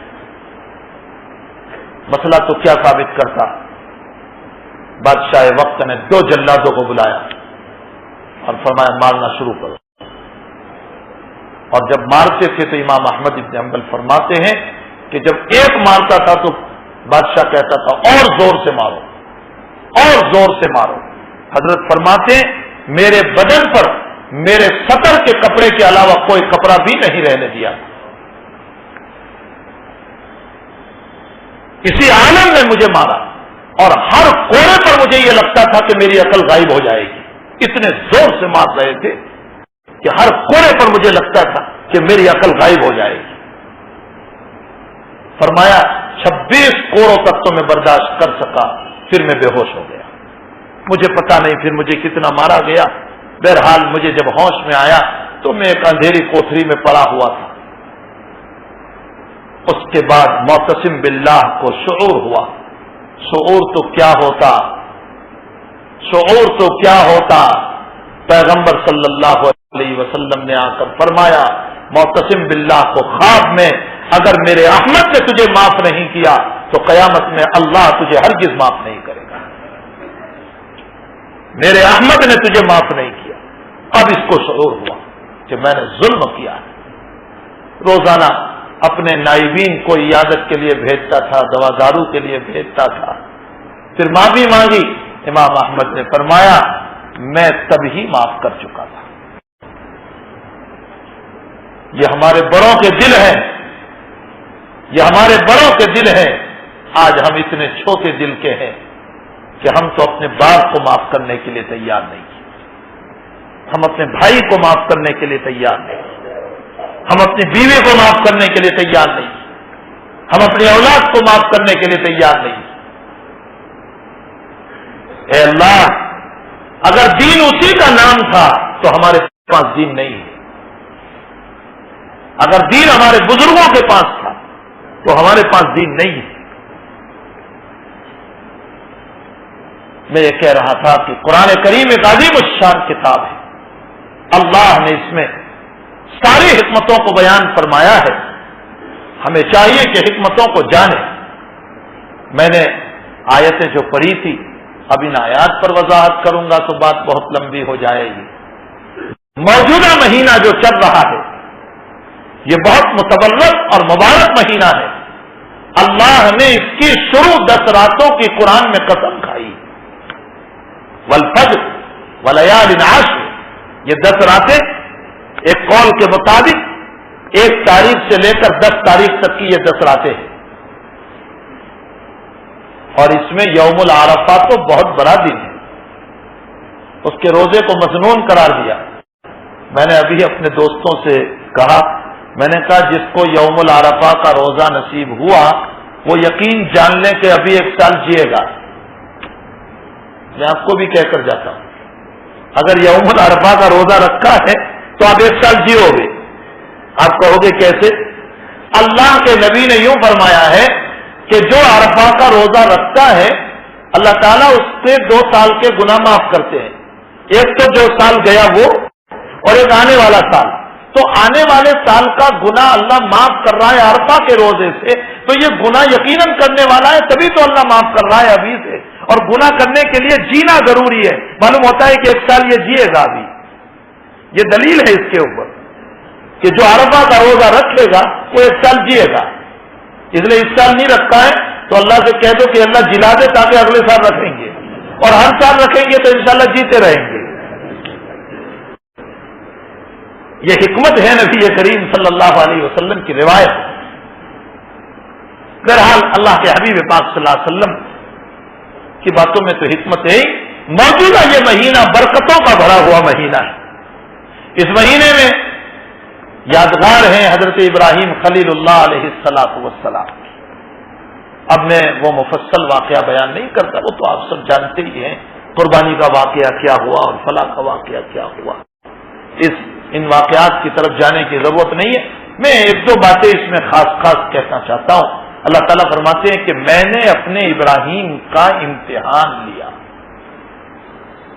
معلوم ہوتا ہے اللہ بڑے بنانے کے لیے امتحان لیتا ہے. ہم تو پہلے ہی دن سے بڑے بننا چاہتے ہیں کہ 2-4 نماز پڑھی اور ولی اللہ بننا چاہتے ہیں. اور ہماری تمنائیں تو کیا ہوتی ہے کہ اللہ فجر میں دعا کروں اور ظہر میں ظاہر ہو جانی چاہیے، اور ظہر میں دعا کروں اور عصر تک میں ہو جانا چاہیے. اور میرا نبی مکی زندگی میں دعا کر رہا ہے اور اس کا ظہور مدینے میں سن ہجری 2 میں بدر میں ہو رہا ہے 5 سال کے بعد. تو ہم نبی سے بڑے ہو گئے. نبی نے دعا کی تھی، اے اللہ اللہم علیک بابی جہل وفلا. یہ مکی زندگی میں دعا کی ہے اور اس کا ظہور بدر میں 5 سال کے بعد ہوا. تو نبی کی دعا کا ظہور تو 5 سال کے بعد ہوا، اور ہم یہ چاہتے ہیں کہ بدر میں کریں اور عصر میں ہو جانا چاہیے. نہیں، حکمتیں ہیں دعاؤں میں. اللہ جب چاہتا ہے ظاہر فرماتا ہے. اور کبھی نہیں بھی ظاہر کرتا، اسٹاک کر لیتا ہے اپنے پاس ہماری دعاؤں کا، تاکہ قیامت میں اس کے بدلے میں ثواب عطا کرے۔ تو ابراہیم کو آزمایا، بہت سارے امتحانات ابراہیم کے ہوئے۔ پہلا ہی امتحان یہ ہوا کہ جس گھر میں پیدا ہوئے وہ گھر بتوں کا گھر تھا، باپ خود بت بناتے تھے۔ اچھا، ابراہیم نے اپنے باپ کو دیکھا بھی کہ میرا باپ بت بناتا ہے اور بتوں کا مجاور بھی ہے، اور مجاوروں کے پاس ہدیے بہت آتے ہیں، اور ہر بیٹے کی تمنا یہ ہوتی ہے کہ میرے باپ کی گادی میں سنبھالوں، ہے نا؟ ہر بیٹے کی یہ تمنا ہوتی ہے کہ باپ کی انکم ہے، اس کو میں سنبھالوں گا۔ ابراہیم بھی ان ہدایہ اور تحائف کو دیکھ رہے تھے، دل میں آنا چاہیے تھا کہ میں بھی اپنے باپ کی گادی سنبھالوں گا اور اس بت کو لے کر کے بیٹھوں گا، لیکن نہ، یہ اللہ کا پیغمبر پیدا ہونے کے بعد جیسے ہی بڑا ہو رہا ہے یوں کہہ رہا ہے انی بریء مما تشرکون انی وجہت وجہی للذی فطر السماوات والارض حنیفا وما انا من المشرکین۔ اے باپ، میں بری ہوں ان کاموں سے جن کو آپ کر رہے ہو، ہرگز جائز نہیں ہے۔ باپ نے گھر سے نکال دیا تو ابراہیم یہ کہہ کر نکلے ہیں، اے میرے ابا، میں آپ کی زندگی میں جب تک آپ جیو گے میں ہدایت کی دعا کرتا رہوں گا۔ یہ امتحان ہے پہلا، گھر سے بے گھر ہوئے، اور بت بنانے والے کے گھر میں خلیل اللہ پیدا ہوا۔ اللہ کی بھی قدرت دیکھیے، اپنے دین کی صیانت کیسے کراتا ہے وہ۔ میں اکثر ایک بات کہتا ہوں، دوسری کہ قرآن کے بعد دنیا میں سب سے بڑی کتاب بخاری شریف ہے، اصح الکتب بعد کتاب اللہ۔ اتنی بڑی کتاب، اتنی صحیح ترین کتاب، لیکن اس کتاب کا لکھنے والا محمد ابن اسماعیل بخاری رضی اللہ تعالی عنہ، آپ تعجب کرو گے کہ چوتھی پشت میں جا کر مجوسی ہے۔ امام بخاری کے چوتھی پشت میں مجوسی ہے۔ آپ کے پردادا بردسبا یہ مجوسی تھے، پھر ایمان لے آئے، پھر بردسبا کے ایک بیٹے پیدا ہوئے، ابراہیم کو ایک بیٹا پیدا ہوا اسماعیل، اور اسماعیل کو بیٹا پیدا ہوا یہ محمد بخاری۔ اللہ اپنے دین کی حفاظت کرنا چاہتا ہے تو مجوس کے مکان سے امام المحدثین کو پیدا کر دیتا ہے، اور اپنے دین کی حفاظت کرنا چاہتا ہے تو مکہ کے شرک کے گھرانے میں محمد ابن عبداللہ محمد الرسول اللہ کو پیدا کر دیتا ہے، اور اپنے دین کی حفاظت کرانا چاہتا ہے تو بت بننے والے مکان میں ابراہیم خلیل اللہ کو پیدا کر دیتا ہے۔ میں اس بات کو اس لیے کہہ رہا ہوں کہ میں اور آپ اس گھمن اور تکبر میں نہ آئیں کہ ہم اللہ کی خدمت کر رہے ہیں، اللہ چاہے گا تو غیروں کے ذریعے سے اپنے دین کی خدمت لے لے گا، وہ میرا اور آپ کا محتاج نہیں ہے۔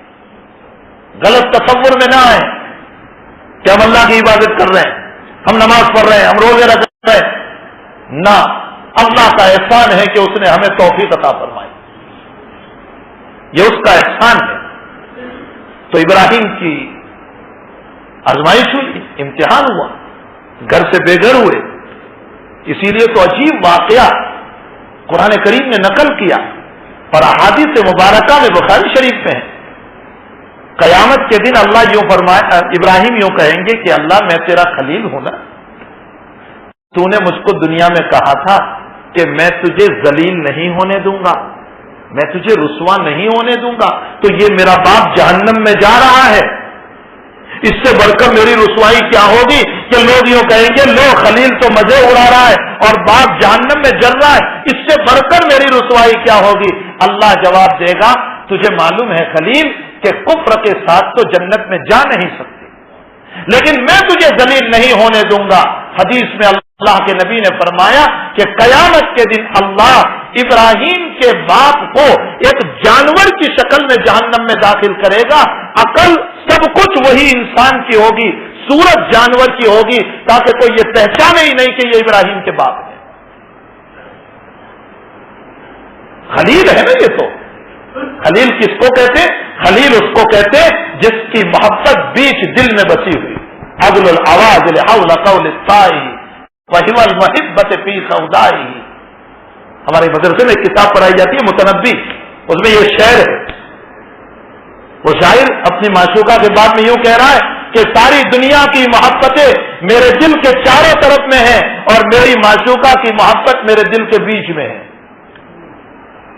اس کو یہاں کہا جائے گا کہ ساری دنیا کی محبتیں میرے دل کے چاروں طرف میں ہیں اور خلیل کہہ رہا ہے میرے دل کے بیچ میں میرے اللہ کی محبت ہے. اس کو خلیل کہا جاتا ہے.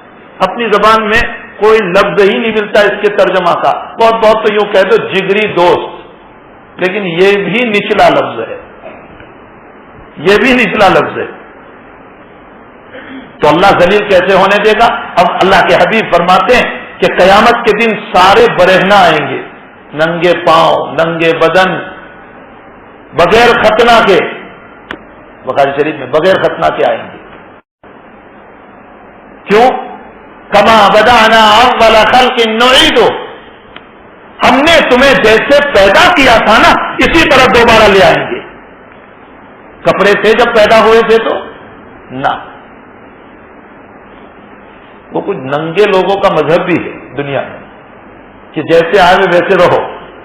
میں نے کل موہانی صاحب کو کہا کہ ایک نیتر کی لکڑی لینے کی، پانی میں بھگانے کی، یہ جن کا مذہب ہے نا، کہ جیسے آئے ویسے رہو. وہاں دیوبند میں ایسے ہی ننگا دھڑنگا ایک ہاتھی پر بیٹھ کر جا رہا تھا. عجیب مذہب بھی عجیب ہوتے ہیں. حضرت ابراہیم صاحب بلیاوی رحمۃ اللہ علیہ تھے، شیخ الحدیث. حضرت نے فرمایا یہ حضرت کو جلدی جلدی بولنے کی عادت تھی. حضرت فرمایا یہ کیا، یہ کیا، یہ کیا، یعنی یہ کیا ہے؟ تو لوگوں نے کہا حضرت ان کا مذہب یہ ہے کہ جیسے دنیا میں آئے بغیر کپڑوں کے ویسے ہی رہو. تو حضرت نے برجستہ فرمایا مکہ مارو، مکہ مارو، مکہ مارو، دانت توڑو. دانت نہیں تھے، دانت نہیں تھے. بھائی جب آئے تھے تو دانت بھی کہاں تھے؟ تو پھر دانت کے ساتھ دنیا میں کیوں زندگی گزار رہے؟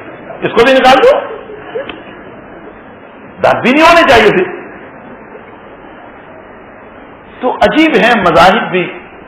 اللہ سب کو ہدایت عطا فرمائے، سب کو صحیح سمجھ نصیب فرمائے، سب کو صحیح شعور نصیب فرمائے. ایک اللہ کی توحید کے سب کو گرویدہ بنا دے. ہم تو سب کے لیے دعا کریں کہ اللہ سب کو اللہ جہنم کی آگ سے بچا لے. آخر وہ بھی تو میرے نبی کی امت ہے. وہ ہمیشہ جہنم میں جلے گی، وہ ہمیشہ آگ میں جلے گی. ہم دعا کریں، رو رو کر ان کے لیے دعائیں کریں، اللہ ان کو جہنم سے بچا لے. تو بہرحال فرمایا اللہ نے کما بدانا اول خلق نعید، تم آئے تھے بغیر کپڑوں کے، بغیر چپل کے، بغیر ختنہ کے. اللہ کہتا ہے میں اسی طرح تمہیں دوبارہ لے آؤں گا قیامت میں. اچھا سب پڑھنا، حتیٰ کہ انبیاء بھی. اللہ کے نبی آگے فرماتے ہیں اول من اللہ تبارک و تعالی ابراہیم، سب سے پہلے جن کو کپڑے پہنائے جائیں گے اللہ کی طرف سے وہ ابراہیم علیہ الصلوۃ والسلام ہوں گے. سب سے پہلے ان کو کپڑے پہنائے جائیں گے. اور اللہ کے نبی اس کی وجہ بیان فرماتے ہیں. فرمایا اللہ کے دین کے خاطر سب سے پہلے حضرت ابراہیم کے کپڑے نمرود نے اتار کر آگ میں ڈالا تھا، تو سب سے پہلے اللہ ان کو کپڑے پہنائے گا. یہ خلیل اللہ ہے، یہ خلیل اللہ ہے. یہ ان کی یادیں ہیں، یہ قربانیاں، یہ حج، یہ وہاں دوڑنا. اب یہ قربانی اور حج سبق کیا دیتا ہے؟ بس میں مختصر طور پر کہہ دوں. ہمارا اسامہ ہے نا، مجھے کہتا ہے روزانہ بس اب 2 گھنٹے بات کرنا. یہ ہمارا بیٹا ہے، اس کو بہت شوق ہے. خیر اس کی برکت سے ہی کچھ باتیں آ بھی جاتی ہیں. بیچارہ بھولا بھالا بہت خدمت کرتا ہے. میں مختصر حکمت بیان کر دوں. ایک طرف قربانی پر یہ سوال ہو سکتا ہے کہ اللہ اتنے جانوروں کو تو ہلاک کرا رہا ہے، اس کے بجائے اتنے پیسے غریبوں کو صدقہ کرا دے، کتنا فائدہ ہو جائے گا. یا حج کے موسم میں کہ اللہ تو نے عجیب ہم کو حکم دیا 1,00,000 نمازوں کا ثواب وہاں مل رہا تھا کعبۃ اللہ میں، بیت اللہ میں، جہاں 8ویں تاریخ آئی کہ تو ہم کو کہہ رہا ہے جاؤ بیت اللہ سے نکلو، کہاں جاؤ؟ مینا میں جاؤ۔ یہ اللہ وہاں تو کوئی 1,00,000 کا ثواب بھی نہیں مل رہا ہے، 1,00,000 کا ثواب تو وہاں ملتا ہے نا بیت اللہ میں، مینا میں تو کچھ بھی ثواب نہیں مل رہا ہے، ایک نماز کا ایک ہی ثواب۔ تو لاکھوں کا ثواب چھڑا کر مینا میں کیوں بھیج رہا ہے ہم کو؟ اچھا وہاں ایک تھمبا ہے، اللہ کہتا ہے 10ویں تاریخ ہو گئی تو ایک کو کنکر مارو 7، اور 11، 12 اور 13 کو تینوں کو کنکر مارو۔ کہ اللہ ہماری سمجھ میں تو کچھ نہیں آتا ہے، وہ ایک ستون ہے اور تو کہہ رہا ہے کہ اس کو جو ہے کنکر مارو، اس میں حکمت کیا ہے؟ ہماری سمجھ میں نہیں آ رہا۔ بھلا وہ شیطان تھوڑے ہی ہے، وہ ایک خان صاحب تھے، وہ تو جوتا لے کر ہی مارنے کھڑے ہو گئے کہ نالا ہے کہیں کا، تو یہ ہم کو بہکاتا ہے۔ تو کسی صاحب نے کہا کہ یہ جوتے مارنے والا، جوتے مارنے پر بھی شیطان ہی بہکا رہا ہے تجھ کو۔ خان صاحب کے لذائق بھی بڑے عجیب ہوتے ہیں۔ ایک خان صاحب تھے تو ایک صاحب نے دعا پڑھی کھانے کے بعد، لمبی چوڑی دعا، الحمدللہ الذی اطعمنا وسقانا اللہم آتی من اطعمنا کفانا واروانا غیر مکفٍ ولا مودع، یہ سب دعائیں ہیں کھانے کے بعد کی، نبی علیہ السلام سے ثابت ہے۔ تو ایک صاحب نے بڑی یہ سب دعائیں پڑھی، تو ایک خان صاحب کہنے لگے کیا کھایا تم نے کہ اتنی دعائیں پڑھ رہا ہے؟ تو کہا بھائی دال روٹی کھایا ہے میں نے۔ تو کہا دال روٹی پر اتنی لمبی دعا نہیں پڑھنے کی، مچھلی اور گوشت پر اتنی لمبی دعا پڑھنے کی، تم اللہ کا مزاج خراب کر رہے ہو۔ تو خان صاحب کیسے ہی ہوتے ہیں، خان صاحب کے دماغ بھی عجیب ہوتے ہیں۔ بہرحال وہ ہمارے ملنے والے ایک خان صاحب نے مجھ کو سنایا تھا، یہ لطیفہ جو ہے کینیڈا میں وہ خان صاحب ہی ہے، انہوں نے مجھ کو سنایا، اور انہوں نے تو ایک عجیب لطیفہ سنایا۔ کہا ایک خان صاحب ہماری برادری کے جماعت میں گئے تو کھانے پینے کے آداب بیان کرنے ہوتے ہیں، تو انہوں نے ادب بیان کیا کہ بھائی 3 سانس میں پانی پینے کا یا 2 سانس میں پانی پینے کا۔ اب وہ ادب بیان کر کے اٹھتے ہیں وہ خان صاحب جو بیان کر رہے تھے، اور جا کر کے ایک بوتل پوری ایک ساتھ پی لی۔ تو کہا خان صاحب ابھی تو آپ ادب بیان کر رہے تھے کہ 2 سانس 3 سانس میں، فرمایا 3 بوتل میں 3 سانس ہوگا، یہ 1 سانس ہوا، انہوں نے مجھے بتایا۔ تو بہرحال بھائی اگر کوئی یہ کہے کہ وہاں پتھروں کو جو کنکریاں مروائی جا رہی ہے ہماری سمجھ میں کچھ نہیں آ رہا ہے، وہ ایک پتھر ہے، ستون ہے، وہ ایک تھمبا ہے، اس کو کیوں کنکریاں مروائی جا رہی ہے؟ جبکہ میرا نبی تو یہ کہہ کر گیا ہے کہ کنکریوں سے نہ کھیلا کرو، کسی کی آنکھ میں لگ جائے گا۔ تو پھر یہاں کیوں کنکریاں مروا رہے؟ حکمت کیا ہے؟ ہماری سمجھ میں نہیں آ رہی۔ حکمت میں بتا دوں، اللہ یہ کہنا چاہتا ہے اے لوگوں، من چاہی زندگی کو چھوڑ کر رب چاہی زندگی کو اپناؤ۔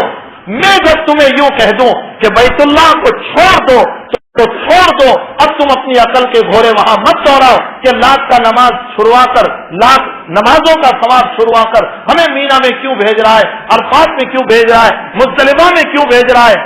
چھوڑو تم اپنی من چاہی زندگی کو، میری رب چاہی زندگی کو اپناؤ۔ میں نے جہاں منع کیا کنکریوں سے نہ کھیلو، اور جہاں میں کہہ رہا ہوں وہاں تم کنکریوں کو مارو، رب چاہی زندگی اپناؤ، من چاہی زندگی کو چھوڑو۔ پورے سال صدقہ کرتے رہو، لیکن قربانی میں تم سے جانور ہی چاہتا ہوں۔ اگر تم اس کام کو کرو گے تو رب چاہی زندگی ہوگی، اور اگر تم قربانی کو چھوڑ کر صدقے کی طرف چلو گے تو یہ من چاہی زندگی ہوگی۔ تمہارے ایسے صدقات مجھے منظور نہیں ہے، تمہارے ایسے صدقات منظور نہیں۔ اللہ اس مبارک مہینے میں ہم کو یہ بتانا چاہتا ہے رب چاہی زندگی اختیار کرو، من چاہی زندگی چھوڑ دو۔ اللہ کے حبیب ایک رات نکلے ہیں، گشت لگا رہے نبی کریم صلی اللہ علیہ وسلم، حضرت عمر کے مکان سے گزرے تو زور زور سے عمر قرآن پڑھ رہے تھے نماز، ابو بکر کے مکان سے گزرے تو آہستہ آہستہ قرآن پڑھ رہے تھے۔ حضور نے صبح دونوں سے پوچھا، ابو بکر تم بہت زور سے پڑھ رہے تھے، ابو بکر تم بہت آہستہ پڑھ رہے تھے۔ عمر نے فرمایا کہ میں اللہ کے باغیوں کے دلوں کو ہلا رہا تھا۔ اور ابو بکر سے پوچھا کہ تم نے ایسا کیوں کیا؟ فرمایا ان اللہ تبارک و تعالی یناجی، اللہ تو چپکے چپکے بھی سنتا ہے نا، تو مجھے جس کو سنانا ہے وہ تو چپکے بھی سن لیتا ہے، اس لیے میں آہستہ آہستہ پڑھ رہا تھا۔ اللہ کے حبیب نے فرمایا عمر تم ذرا نیچی آواز کرو، اور ابو بکر تم ذرا اونچی آواز کرو. حضرات علماء نے لکھا ہے کہ اللہ کے حبیب نے اس میں اشارہ فرمایا کہ آج تک تم اپنے من چاہت پر پڑھ رہے تھے، آج سے تمہیں نبی کی چاہت پر پڑھنا ہوگا. زندگی کون سی اچھی ہے؟ جو رب چاہی زندگی، من چاہی زندگی نہیں، رب چاہی زندگی. رب چاہی زندگی کو اپناؤ. اب کیسے اپنائیں گے؟ کوئی کمائی کی طرف جا رہے، پہلے یہ سوچ لو میرا رب اس میں کیا کہہ رہا ہے، جائز یا ناجائز. میں کھانا کھا رہا ہوں، جائز یا ناجائز. میں کاروبار کر رہا ہوں، جائز یا ناجائز. ہر قدم پر اس بات کو اٹھاتے چلو، جائز ناجائز. میں جو بول رہا ہوں، جائز یا ناجائز. میرے کلمات کی پکڑ ہوگی، میرے بول کی پکڑ ہوگی. میں نے مستورات میں ابھی ایک واقعہ سنایا تھا، بہت عجیب واقعہ ہے، میں آپ کو بھی سنا دوں. امام مالک کا زمانہ ہے. علامہ زرقانی نے لکھا ہے رحمۃ اللہ علیہ نے کہ ایک عورت کا انتقال ہوا اور ایک مرحومہ جس کا انتقال ہوا تھا تو عورتیں غسل دے رہی تھی، اور غسل دیتے دیتے ایک عورت کی زبان سے یہ جملہ نکلا کہ اللہ مغفرت کرے اس مرحومہ کی، یہ فلاں مرد کے ساتھ تھی. غسل دیتے دیتے یہ جملہ بولی اور اس کا ہاتھ غسل دیتے مرحومہ کی ران پر پہنچا تھا، وہیں چپک گیا. اب یہ ہاتھ اٹھنے کا نام لے گیا. بہت دیر ہو گئی. لوگوں نے کہا بھائی غسل پورا ہوا یا نہیں؟ تو کہا یہ حادثہ ہو گیا. بہت کھینچا لیکن ہاتھ نہیں اٹھ رہا ہے. کسی نے کہا ہاتھ کاٹ دو، کسی نے کہا اتنا گوشت مرحومہ کا کاٹ دو تاکہ ہاتھ اٹھ جائے. کوئی بات سمجھ میں نہیں آ رہی تھی. لوگوں نے امام مالک سے سوال فرمایا. امام مالک نے فرمایا مجھے لے چلو. حضرت تشریف لائے. پردے کے پیچھے سے فرمایا کہ بہن تم نے اس مرحومہ سے متعلق کوئی بات کہی تھی؟ کہا میں نے یہ کہا تھا کہ یہ فلاں مرد کے ساتھ. تو کیا تم نے اس مرحومہ کو اقرار کرتے ہوئے دیکھا تھا؟ یعنی یہ اپنے زبان سے اقرار کر رہی تھی کہ میں فلاں کے ساتھ ہوں؟ کہا نہ. کہا اچھا تمہارے پاس 4 گواہ ہیں؟ کہا نہیں. تو فرمایا شریعت میں کسی پر الزام رکھنا اور اس پر 4 گواہ نہ ہو یا سامنے والے کا اقرار نہ ہو، یہ الزام تو بڑی خطرناک چیز ہے اور اس کی سزا 80 کوڑے ہے. امام مالک نے فرمایا کہ مرحومہ پر کپڑا ڈال دو اور دوسری عورتیں باہر نکل جائیں. اور کسی سے جلاد سے کہا کہ اس کو 80 کوڑے مارو اس عورت کو. 79 کوڑوں تک ہاتھ نہیں نکلا، 80واں کوڑا مارا تو ہاتھ اٹھ گیا. امام مالک فرماتے ہیں اللہ یہ بتانا چاہتے ہیں کہ کسی کے خلاف بلا وجہ زبان نہ کھولا کرو، خصوصاً مرحومہ جو تمہاری غیبت نہیں کرتی ہے. تم اس کی برائی کو کر کے اپنی عاقبت کیوں برباد کر رہے ہو؟ اپنی زبان کو چلانے سے پہلے خوب سوچو میں کہاں چلا رہا ہوں. ما یلفظ من قول الا لدیہ رقیب عتید. اللہ کے وہاں ساری باتیں محفوظ ہیں. اللہ ہم سب کو من چاہی زندگی سے ہٹا کر رب چاہی زندگی پر چلنے کی توفیق عطا فرمائے، برائیوں سے حفاظت فرمائے. اللہ ہم سب کے بیٹھنے کو قبول فرمائے. وآخر دعوانا الحمدللہ رب العالمین. اللہم صلی علی سیدنا حبیبنا و شفیعنا و سندنا مولانا محمد مبارک وسلم. اللہم وفقنا لما تحب وترضى من القول والعمل وجنبنا الفواحش والمعاصی والخطایا والزلل. اللہم آثرنا واغفرنا واصلح لنا شأننا کلہ. اے اللہ ہم سب کے گناہوں کو معاف فرما. اے کریم رحیم مالک غفار، اے ہم سب کے بڑے، اے رزاق، اے ہمیں پیدا کرنے والے، اے رب العالمین، ہم تیرے دین کے ٹکڑے ٹکڑے کر چکے ہیں. ہم نے تیرے دین کو بچوں کے کھلونے کی طرح توڑ دیا ہے. اے اللہ ہم ہی نے تیرے دین کو برباد کیا ہے. اللہ یہ تو تیری ستاری ہے کہ تو ہماری فکر نہیں کرتا، ورنہ مالک تیرے ایک جھٹکے میں ہم سب ختم ہو سکتے ہیں۔ اللہ زمین ہمارے لیے فتنے پر تیار ہے، آسمان ٹوٹنے پر تیار ہے، آفتاب جلانے پر تیار ہے، پانی بہانے پر تیار ہے۔ لا، تو نے سب کو روکے رکھا ہے، تو نے سب کو روکے رکھا ہے، تو نے سب کو کہہ دیا ہے اے میری مخلوق یہ تو میرا بندہ ہے، تم جلاؤ گے نہیں، تم ڈبوؤ گے نہیں، تم زمین میں حرف نہیں کرو گے، یہ میرا بندہ ہے، میرے حوالے چھوڑ دو، میں اس کی توبہ کا انتظار کر رہا ہوں۔ یہ ظالم بندہ 70 سال کی عمر میں گناہ کا ڈھیر لے کر رب تیرے پاس آتا ہے، تو فوراً کہہ دیتا ہے میرے بندے میں اسی دن کے انتظار میں تھا، جا میں نے تجھ کو معاف کر دیا۔ اے رب تو بہت قریب ہے، ہم ہی ظالم ہیں، ہم ہی نکمے ہیں، ہمیں معاف فرما دے، ہمیں معاف فرما دے، ہمیں معاف فرما دے۔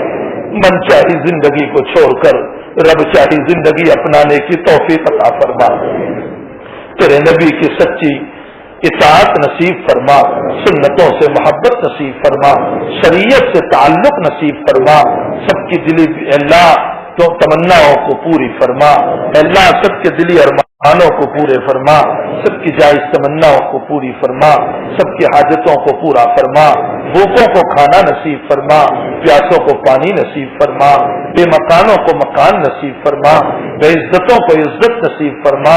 اللہ دنیا میں ہدایت کی ہوائیں چلا دے، سب کو مومن بنا دے، سب کو مومن بنا دے۔ اللہ تیرے نبی کی امت بہت سارے بے ایمان دنیا سے جا رہے ہیں، اللہ آپ کا کوئی اللہ کچھ کمی نہیں ہو سکتی ہے اگر آپ نے ان کو ہدایت دے دی۔ اللہ ہدایت کی ہوائیں چلا دے، ہدایت کی ہوائیں چلا دے، ہدایت کی ہوائیں چلا دے۔ اللہ سب کے کاروبار میں برکت عطا فرما، سب کی کھیتیوں میں برکت عطا فرما، بیماروں کو اللہ شفا عطا فرما، مرحومین کی مغفرت فرما، مقروضوں کے قرض کی ادائیگی کی صورتیں پیدا فرما، پریشان حالوں کی پریشانیوں کو دور فرما۔ اللہ علماء و صلحاء کی حفاظت فرما، عوام و خواص کی حفاظت فرما، بڑے اور چھوٹوں کی حفاظت فرما، مرد و عورت کی حفاظت فرما۔ اس بستی پر تیری خصوصی رحمتیں نازل فرما، یہاں علماء پیدا فرما، یہاں صلاح پیدا فرما، حفاظ پیدا فرما، راتوں میں رونے والے پیدا فرما، دین کے دائی پیدا فرما۔ اللہ عمومی فضائیں دین کی عام فرما دے، اللہ ضلالت کو ختم فرما دے، ضلالت کو ختم فرما دے، ضلالت کو ختم فرما دے، اللہ فسق کو ختم فرما دے۔ اللہ تیرے نبی کی سچی سنتوں کو جاری فرما دے، تیرے نبی کی سچی سنتوں کو جاری فرما دے، تیرے نبی کی سچی سنتوں کو جاری فرما دے۔ الہ العالمین آپ کی رضا کے لیے کام کرنے کی توفیق عطا فرما۔ اے اللہ زندگی کی بڑی عمریں گزر چکی ہے، اخلاص کا ایک سجدہ نصیب نہیں ہوا۔ اللہ ہمیں اخلاص عطا فرما، للہیت نصیب فرما، تیرے لیے کرنے کی توفیق عطا فرما۔ اے اللہ جب تب جلائیں آبرو عزت و ایمان کے ساتھ جلانا، اور جب اٹھائیں تو خاتمہ بالخیر نصیب فرمانا، ماں بعد الموت کے حالات درست فرمانا، ماں بعد الموت کے حالات درست فرمانا، قیامت کے دن زندگی کا فلم نہ چلانا۔ اللہ ہمارے کندھوں پر ہاتھ رکھ کر ہمیں معاف کر دینا، ہمارے کندھوں پر ہاتھ رکھ کر ہمیں معاف کر دینا، جنت الفردوس میں نبی کی رفاقت نصیب فرمانا۔ اللہ جب ہم تجھ سے رحمت کی بھیک مانگتے ہیں تو تو یوں کہتا ہوگا او نالائقو، او بے نمازیو، او غدارو، او میری شریعت کے باغیوں، تم کہاں میری رحمت مانگ رہے ہو؟